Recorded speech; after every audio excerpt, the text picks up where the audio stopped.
Hi, welcome to Asian American Life. I'm Ernabelle DeMillo. It's the 14th annual Orchid Show here at the New York Botanical Garden, and we're here celebrating Orchid Delirium, which chronicles the history of orchids from all over the world. There are over 6,000 colorful species on display here. Let's take a closer look. Orchids were first discovered in China and Japan around 700 BC. Many of these exotic flowers were used for medicinal purposes, and by the 1700s, missionaries brought back orchids to Europe as rare and expensive gifts. Today, these flowers are grown all over the world, and the most popular are the Phalaenopsis from the Philippines and Himalaya tropics. To learn more about a show, like our Facebook page at Asian American Life. Now let's take a look at what's ahead. Race Relations, Minnie Rowe reports on New York City police officer Peter Liang's case. Sustainable rice, Paul Lin reports on the world's largest food staple. Plus a tour of Islamic art.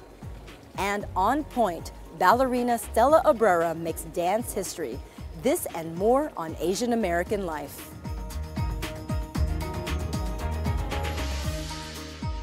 We start our show with headline news. New York City police officer Peter Liang's case continues to stir national debate on race relations and justice. I'm Minnie Rowe. Peter Liang's name became a rallying cry nationwide for justice when he was convicted of manslaughter for shooting an unarmed black man in a housing project stairwell.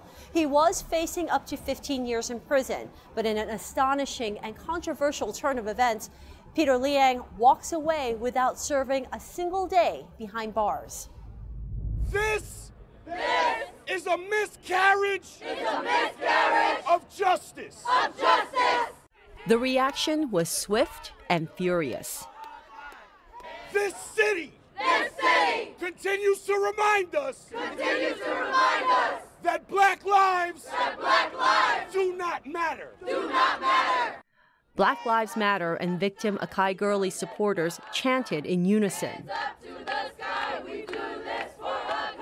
to show their disgust at the punishment that former New York City police officer Peter Liang received after fatally shooting one of their own. Liang was facing up to 15 years in prison for the manslaughter conviction that he received in February 2016. At his sentencing in April, Judge Chun reduced the conviction to criminally negligent homicide and ordered 800 hours of community service and 5 years probation. Akai Gurley's family and friends huddled in disbelief after exiting the courthouse. Justice was not served to my nephew Akai Gurley. Now here it is. Another black man has been murdered by the hands of the police department, and the officer is not being held accountable. Liang was a rookie New York City police officer when he and his partner were patrolling the Louis H. Pink houses, a housing project in Brooklyn, on November 14, 2014. The two officers had just stepped into the 8th floor stairwell with their guns drawn for safety. A floor below them, Gurley, an unarmed black man, and his girlfriend entered into the stairwell because the elevators were not working. Liang testified that he was startled by a noise and his gun accidentally went off. 911, where's the emergency? 2724 Linden Boulevard. 2724 Linden Boulevard? Yeah. Are you in an apartment or a private house? This is a project. What apartment are you in? Somebody got shot in the stairs of the 5th floor right here. The bullet had ricocheted off the wall and struck Gurley in the chest. Gurley stumbled down a few more flights before collapsing on the concrete floor. Reportedly, Liang and his partner argued about who would report the shooting. Neither police officer administered CPR on the victim.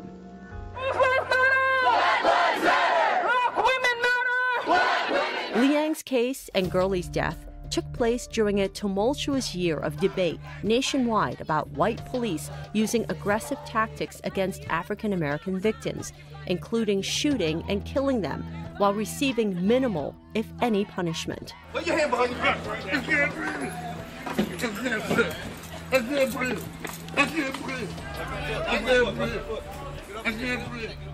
Neither officers responsible for the deaths of Eric Garner in Staten Island, New York, and Michael Brown in Ferguson, Missouri, were even indicted for their actions.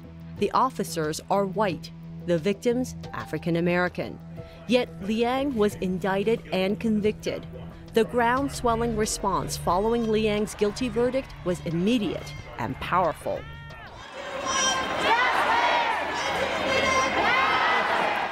The typically silent Asian Americans, who seldom march, seldom protest, poured out in strong opposition to the verdict. In 42 cities across the nation, including Minneapolis, Dallas, Chicago, Sacramento, New York City, many carried signs that read, "One tragedy, two victims," and photos of Martin Luther King Jr. with the inscription reading, "Injustice anywhere is a threat to justice everywhere." Their message was clear: do not scapegoat Officer Peter Liang to pay for the mistakes of others. Peter Liang took the fall for the sins of a country, and while he should be held accountable for the actions that he took, we believe that the sentencing that comes down in April needs to be proportionate to his action and not proportionate to the sins of a nation.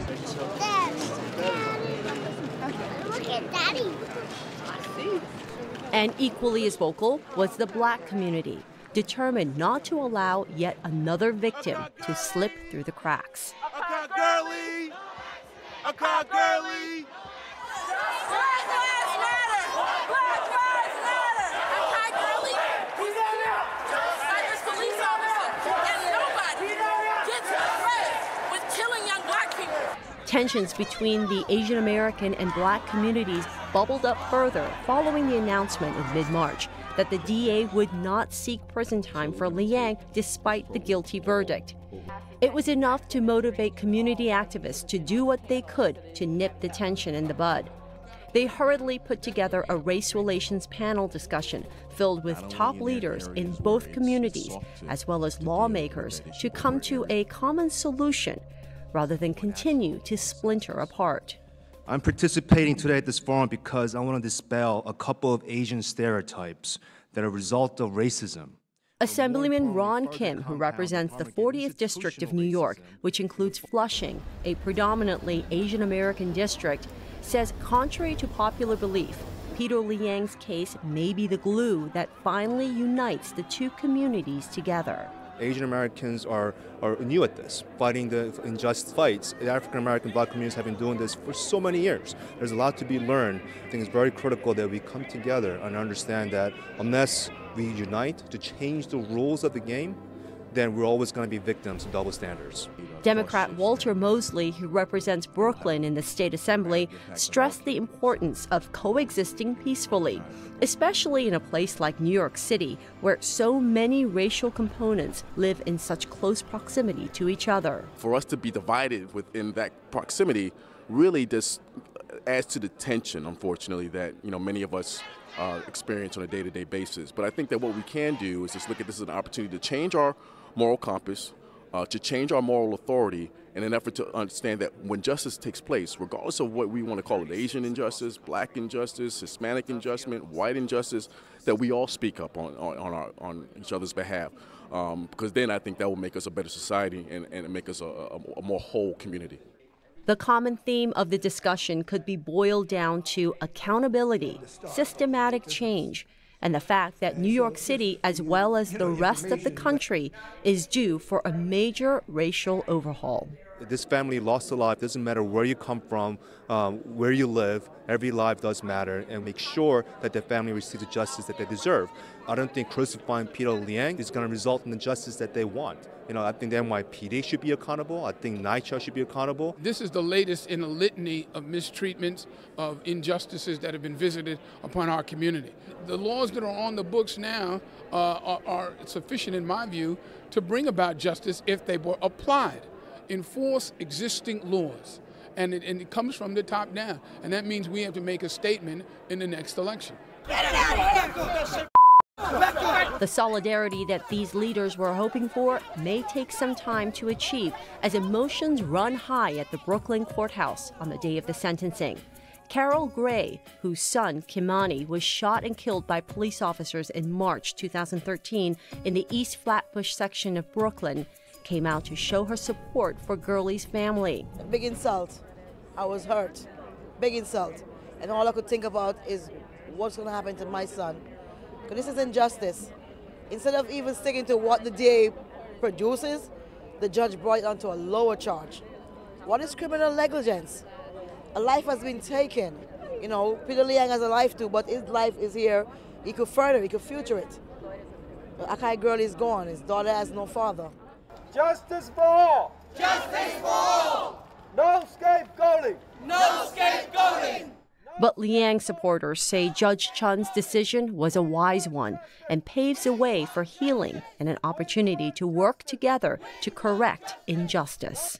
In the Asian community, we think that it is a tragedy with two victims. There's a lot of anger, there's a lot of emotion, but once we get beyond the anger and the emotion, hopefully people of rational minds will realize we all want the same thing. We all want safe streets. We all want good schools. We all want housing conditions that are habitable and livable. And evidence of this common goal is right here, where Asian Americans stood shoulder to shoulder, hand in hand with the Black community, vowing that Akai Gurley's death shall not be in vain. We will now have a moment of silence. I'm Minnie Rowe for Asian American Life.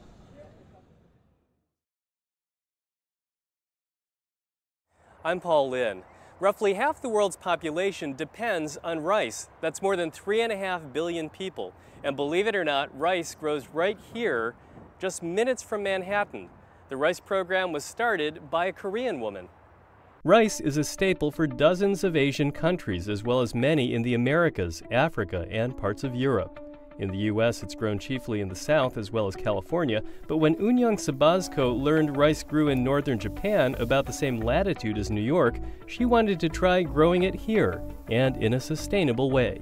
The way to grow the rice is a way to learn sustainable design. So I spoke to my grandmother, and what would be her thought if I grow the rice in Randall's Island. She thought, this is a crazy idea. But I could feel she was very excited. Rice is in Eunyoung's roots. Her grandmother's family owned a rice farm in Korea. Eunyoung asked her how to grow rice traditionally and in keeping with the Asian lunar calendar. She's telling me that this is the right time to plant, and this should be the time that you have a flower. This is the time you should be cut the water, and this is the time should be the rice grain will be fatter. And she told me this is the time we'll be cut the rice and hang it up upside down and dry them up. Her grandmother also described how to grow rice without pesticides or chemical fertilizers, how adding fish to swim among the seedlings could get rid of insects and provide nitrogen. In short, growing rice sustainably. Nick Storrs devised a way to make the paddies using raised beds. So the beds are about 30 feet long. A little bit less, more like 26 feet long, and they're about 3 feet wide. The first year they planted a short-grain sushi rice, growing seedlings first in the greenhouse, then transplanting them to the paddies. The careful work paid off. Unexpectedly, we had a huge success at the end of the season. We were able to harvest 15-pound koshihikari rice in New York City, first-time rice. Yep. The urban farm now has 4 rice paddies growing 10 kinds of rice. The program helps educate thousands of students from the Bronx and East Harlem whose families may come from rice-based cultures, whether Asian, Latino, or Caribbean. The rice itself fits so perfectly into an education environment. It is something that is paradoxically very common and very exotic at the same time. It's something the kids are eating every single day. They eat it in many different forms. Yet all they've seen is bags of rice in the grocery store. So kids' field trips to Randall's Island connect them to the food they eat. They experience different cultures that depend on rice, with demos using Japanese sushi rice or Italian risotto, all grown on the farm. Kids also learn that they can do small-scale, local, earth-friendly farming. Making that connection helps kids be aware of what it takes to grow food responsibly, with farming methods that don't harm the environment. As the planet's population swells, how can rice farmers increase yields but in an earth-friendly way? growing rice uses up land and water and traditionally has meant backbreaking labor.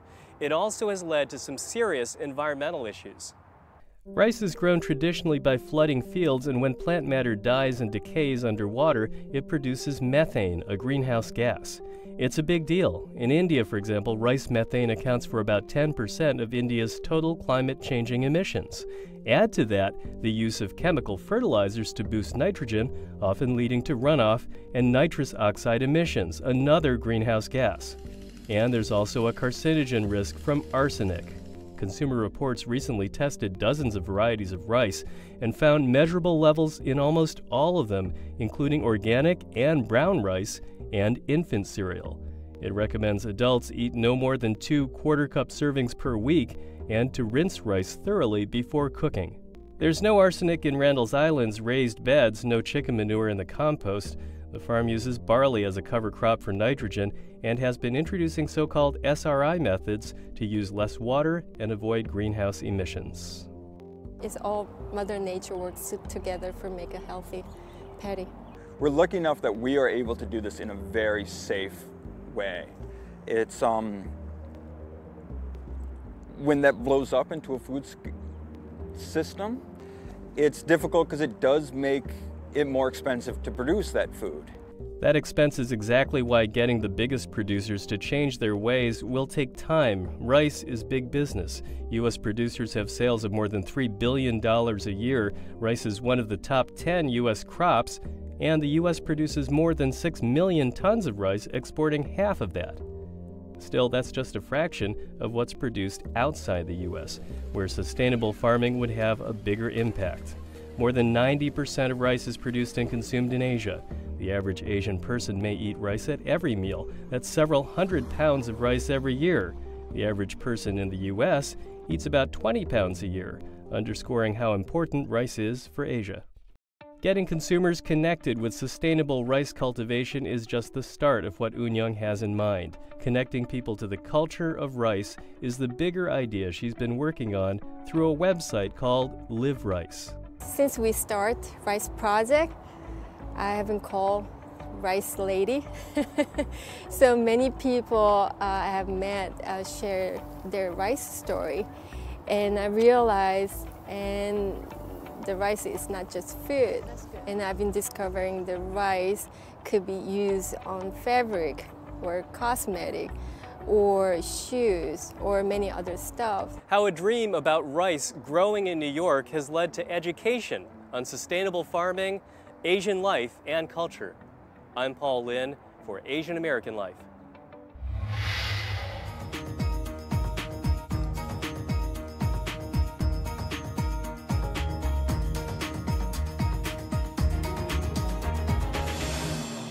Did you know that Southeast Asia has the largest Muslim population in the world and one of the largest collections of Islamic art? Some of that art can be seen at the Newark Museum, where I recently took a tour. So tell us about this. So here we have 3 spectacular martial implements. We've got 2 daggers, one from Java, one from Sumatra, and this wonderful broadsword from Lombok. All of them are status markers in Indonesia. They are used by people who are Islamic as well as people who are Hindu in that area. So it shows this confluence in Indonesia where you have both religions existing. Wondrous Worlds, Art and Islam Through Time and Place, transports visitors through time and place through different themes that emerge out of different strands of Islamic art. All of the art that's on view is from the Newark Museum's own permanent collection that we've been collecting for over 100 years here at the museum. The exhibition unfolds initially with an introduction to the 5 pillars of Islam, which are the same tenets that are shared by all forms of Islam, and then themes about epigraphy, the art of writing, hospitality, which is incredibly important in Islam, modest beauty in costume and dress, and architecture and its offspring. We have ceramics from many, many different parts of the globe that really show a diversity of a ceramic tradition, not only in porcelain and earthenware and many different styles of glazes, and the communications between different parts of Asia, East and West Asia, to promote those kinds of technologies for ceramics. One of the interactions between Southeast Asia and the rest of the world that we promote in this exhibition also looks at textile trade, because textile trade is one of the things that really brought Islam into Southeast Asia.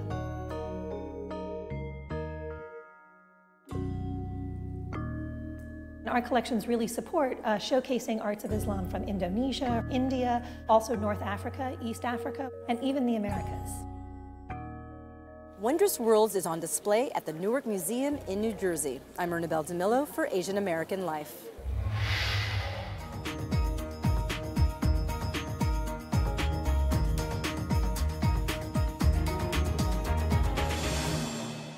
Stella Abrera is gracing the stage as the first Filipino-American principal dancer for the American Ballet Theater.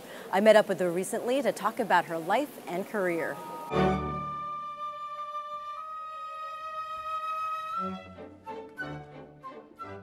Her dancing has been called luminous and heartfelt. You are watching Stella Abrera, who has been dancing with the American Ballet Theater for more than half her life.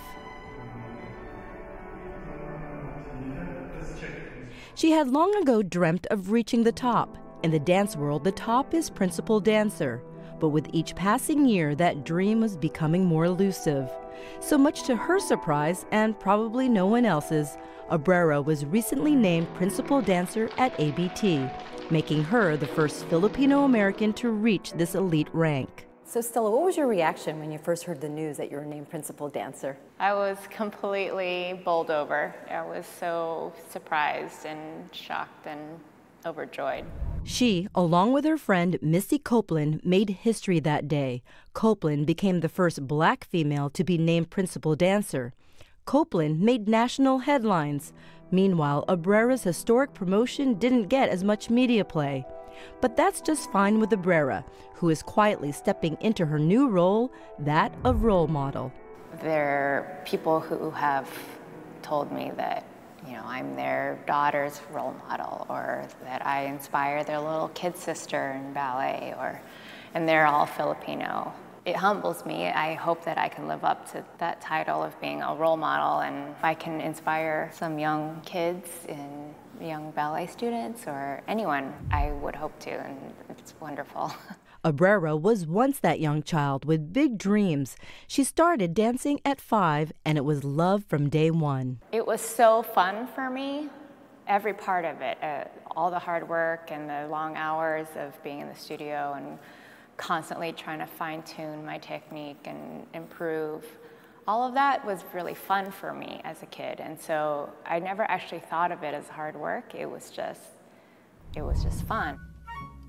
At 17, she left her family and her Southern California home when she got the call that every young dancer hopes for, to join the American Ballet Theater, one of the most prestigious dance companies in the world.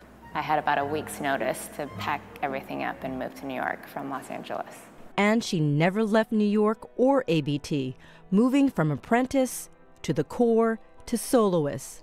But just as her star was rising, her dancing days almost came to an end in 2008 after she suffered what many thought was a career-ending injury.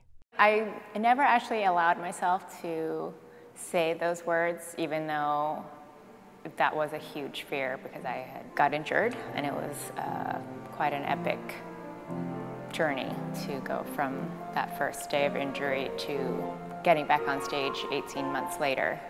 But she came back in a big way. 6 years after her return to the stage, at 37, an age when many dancers are thinking retirement, Abrera was named principal dancer. It's been a very rich adventure, very rich journey. Many highs, many lows, and I've learned over the years that the lows make me really appreciate the high. Some of the high points in her life include marrying her fellow dancer, Sasha Radetsky, and returning to her family's homeland, the Philippines. She had been invited to dance with the Ballet Philippines, and before her visit, Typhoon Haiyan hit, devastating central Philippines. Abrera created Steps Forward for the Philippines to help the victims. This was a good opportunity for me to use my visit to the country as a performer to go beyond that and maybe try to give back to the region. Partnering with Operation USA, Abrera managed to raise close to $20,000 to help rebuild and resupply a school. I got out of the car and they had all lined up with little cards and it spelled out, "Welcome, Miss Stella." And they chimed in unison and welcomed me. And I mean, I just immediately burst into tears because it was like so moving. We caught up with Abrera during recent rehearsals, and we wondered what's next for ABT's newest principal dancer. She told us she hopes to one day teach and coach, but that can wait for now. I think that would be a nice natural segue for me to transition one day. But for now, I'm going to just enjoy, right now I get to enjoy new roles that I otherwise wouldn't have had the opportunity to do. So I'm going to just try to sink my teeth into those roles and enjoy that process. I'm sure ballet fans are thrilled to be a part of this chapter in Abrera's life.